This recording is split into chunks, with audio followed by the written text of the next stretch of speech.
Assalamualaikum warahmatullahi wabarakatuh. Halo semuanya, perkenalkan nama saya Putri Nadifatul Kamila dengan NIM 241102020027.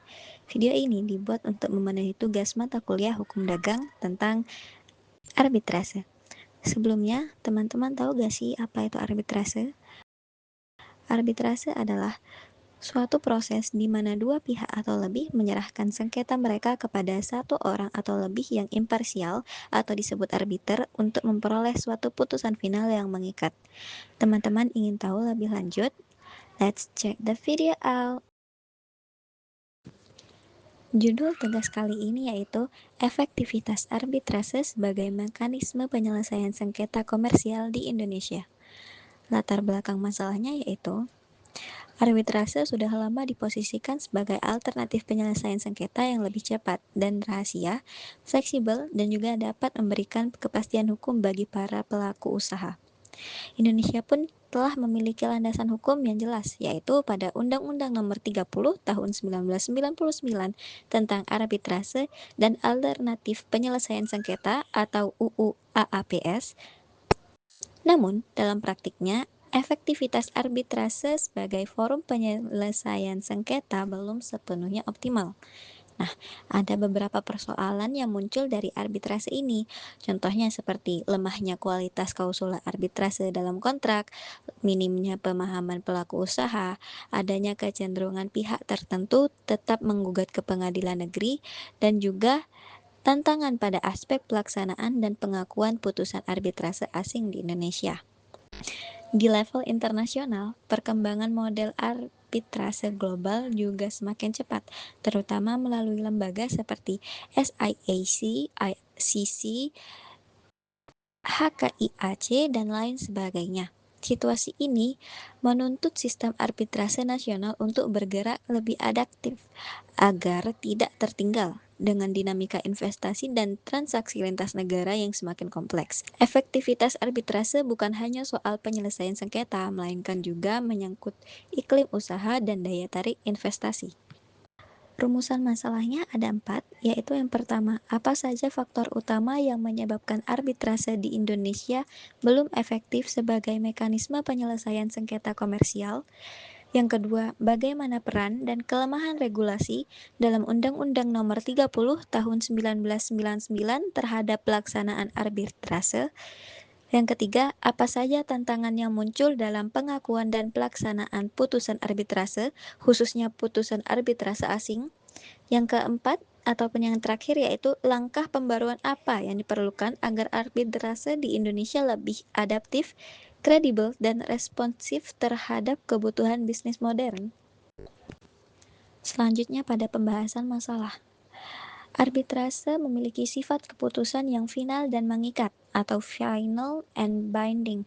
Hal inilah yang membedakan arbitrase dengan pengadilan negeri, yaitu jika arbitrase bersifat final and binding, sedangkan pengadilan negeri membuka ruang banding dan kasasi. Namun, kondisi ini yang mengakibatkan tidak berjalannya arbitrase dengan mulus di Indonesia. Lalu mengapa sih arbitrase itu tidak berjalan mulus di Indonesia? Ada sebanyak 5 alasan. Yang pertama yaitu karena masih banyak kontrak bisnis yang menyusun klausa arbitrase secara tidak tepat. Ketidaktepatan klausa ini sering menimbulkan sengketa baru mengenai forum penyelesaian sengketa itu sendiri. Padahal, dalam suatu arbitrase, klausa merupakan fondasi utama yang menentukan yurisdiksi lembaga arbitrase. Yang kedua yaitu tumpang tindih kewenangan antara arbitrase dan pengadilan negeri, yang mana hal ini seringkali menimbulkan kendala. Meskipun dalam undang-undang menyatakan bahwa pengadilan negeri tidak berwenang memeriksa perkara yang telah diperjanjikan melalui arbitrase, namun dalam praktiknya ada pihak yang tetap mengajukan gugatan ke pengadilan. Hal ini menimbulkan ketidakpastian dan memperlambat proses penyelesaian sengketa. Selanjutnya yang nomor 3 yaitu eksekusi putusan yang lama. Eksekusi putusan arbitrase, baik secara nasional maupun asing, masih menjadi isu klasik, yang mana putusan arbitrase asing, misalnya, harus melalui proses eksekutor di Pengadilan Negeri Jakarta Pusat. Proses ini sering dianggap terlalu panjang dan kurang prediktif. Selain itu, alasan melanggar ketertiban umum yang menjadi dasar penolakan putusan sering dipahami terlalu luas, sehingga menciptakan ketidakpastian bagi pelaku usaha internasional. Yang keempat yaitu regulasi yang ketinggalan zaman. Perkembangan arbitrase global menuntut lembaga arbitrase nasional seperti BANI untuk terus beradaptasi dengan prosedur modern yang lebih efisien, berbasis teknologi, dan juga mengakomodasi kebutuhan bisnis lintas negara.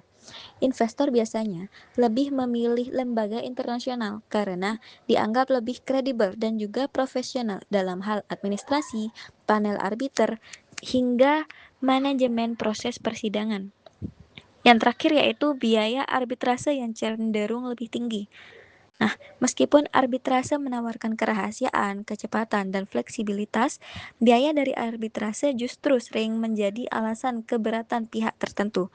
Untuk beberapa kasus, biaya arbitrase ini bisa lebih tinggi dibandingkan litigasi konvensional, terutama ketika sengketa membutuhkan arbiter dengan keahlian khusus.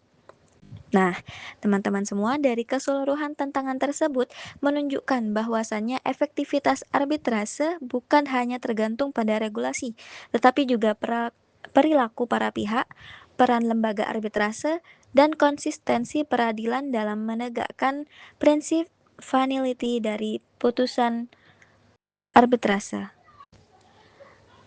Yang terakhir yaitu kesimpulan.